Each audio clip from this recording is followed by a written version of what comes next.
দাঁড়া দাঁড়া দাঁড়া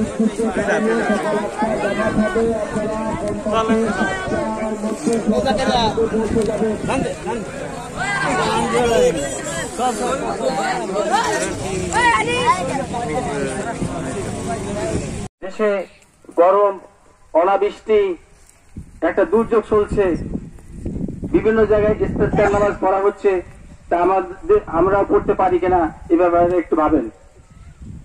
আমি সেই হিসাবে আমি নিজেও চিন্তা করতেছিলাম এইটা করার দরকার। সেই হিসাবে আমরা গত শুক্রবারে ইলিশকুল মসজিদে এই বিষয়টা নিয়ে আমরা আলোচনা করি। তো দেখলাম যে মসজিদের সমস্ত মুসল্লি সম্মতি জ্ঞাপন করলো যে এটা ভালো উদ্যোগ, এটা আমরা করি। তা সেই হিসাবে আমরা ইতিমধ্যে আমাদের এই মাঠের চারপাশের যে গ্রামগুলো আছে অনেকের সঙ্গে আমরা কথা বলেছি, দেখো সবাই সম্মতি জ্ঞাপন করছে যে হ্যাঁ আপনার উদ্যোগ নেন, আমরা এখানে যাব এবং সার্বিক সহযোগিতা করব। তা আমার একটু মনে পড়ে যে আমার আব্বা মকসুদ আলী মন্ডল 2003 মার্চ মাসের 27 তারিখে ইন্তেকাল করেন এবং তার পরের বছর 2004 এই ইস্তেসকার নামাজ পড়া হয়েছিল। আমার আব্বার মারা যাওয়ার পরে এই মাঠে পড়া হয়েছিল।